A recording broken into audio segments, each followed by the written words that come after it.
You are now watching KG Channel. Hello and welcome back. Ito na po ang mga maiinit na balita. Nag-upload na ng Instagram reel si Catherine Bernardo sa kanyang Instagram account sa nangyaring birthday celebration niya sa El Nido, Palawan. Sa Instagram reel makikita ang mga ganap nung 28th birthday celebration ng Asia superstar Catherine Bernardo. Unang-una kapansin-pansin ang kasiyahang nadarama ni Catherine sa kanyang kaarawan dahil dumalo ang kanyang mga matatalik na kaibigan mula labas at loob ng showbiz. Ang kanyang IG reel ay may caption na, "What a day! Didn't want it to end. Keeping these moments in my core memory forever. Thank you for making this my happiest birthday to date. Cheers to 28." Marami namang mga nagmamahal kay Catherine na naging masaya para kay Kath at nag-iwan ng comments. Isa na dito si Jericho Rosales, ang kaibigan niyang si Trina Oytinco, Lovely Abelia, Kakay Bautista, Maymay Entrada, ang kaibigan niyang si Aris, si Chief Felomino, si Jano Gibbs, Angelica Panganiban at marami pang iba. Marami ding mga fans ang natuwa at masaya dahil finally nakikita na nilang very happy na si Catherine at kampante silang she's surrounded by good people, lalo na ang mga kaibigan at pamilya niyang nagmamahal sa kanya at hindi siya pinabayaan nung mga panahong umiiyak at malungkot siya.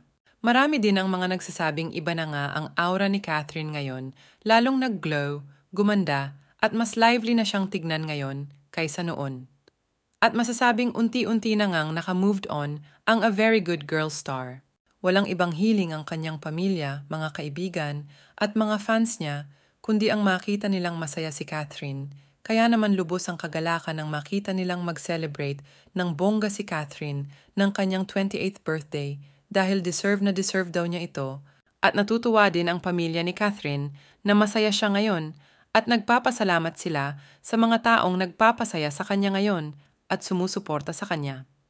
Kung sabagay sa busy schedules nga naman ng Asia superstar, lalo na sa mga nagsunod-sunod na mga projects at endorsements niya, talaga namang deserve niya ang ganitong kasiyahan at party kasama ng kanyang mga mahal sa buhay at mga importanteng tao sa kanya. After ng party sa yacht ay bumalik na sila sa beach resort at itinuloy nila ang kasiyahan doon kung saan hinandugan nila ng kanta si Catherine para sa kanyang kaarawan. Isa na dito si Jericho Rosales at lalong kinakiligan din ng mga fans ng Kath Den nung si Alden Richards na ang naghandog ng kanta para kay Catherine Bernardo kasama ang kanilang kaibigan na si Kakay Bautista para sa birthday girl. Kinanta nila Alden at kakayang kanta ni Ogie Alcacid na "Bakit Ngayon Ka Lang?" Sa kalagitnaan ng pagkanta ni Alden ay tumigil siya saglit pagkatapos ng chorus ng kanta, sabay sabing, "Happy birthday, Kath. Hindi ko ginagawa ito."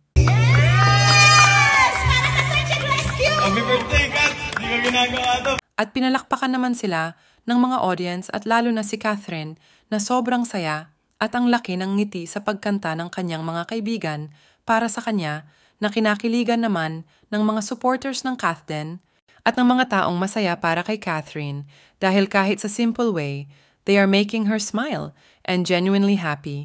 At yun naman ang gusto ng kanyang mga kaibigan na makitang masaya si Catherine after all ng mga pinagdaanan ng kanyang puso. Nakakatuwa din na makitang masaya si Catherine ngayon at nakaka-move on na from yesterday's pain. Ayon kay Catherine Bernardo, hindi pa siya naging mas masaya kaysa sa kanyang 28th birthday ngayong taon. Isang malinaw na indikasyon na ang kanyang mga nakaraang kaarawan ay natatabunan ng presensya ni Daniel Padilla.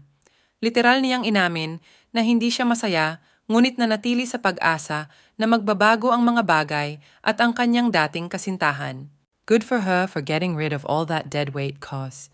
Ever since that breakup, she is glowing at makikita ang saya sa kanyang mukha, lalong-lalo na gumaan at nag-iba ang kanyang aura. Maganda ang naging pagbabago at transition ng kanyang buhay ngayon, marami man nagbago, pero in a good way, kaya sa ganda ng aura ngayon ni Catherine, maraming positive and good energy ang lumalapit sa kanya ngayon, lalo na pagdating sa kanyang career. Marami namang mga fans ang natuwa sa muling pagkikita ni Alden at Catherine, hindi lamang kay Alden, kundi pati na rin ang muling pagkikita ng kanyang matatalik na kaibigan. Simula pa noon, dahil kitang-kita naman ang saya ni Catherine At inamin din ng Asya Superstar sa kanyang Instagram reel sa kanyang caption.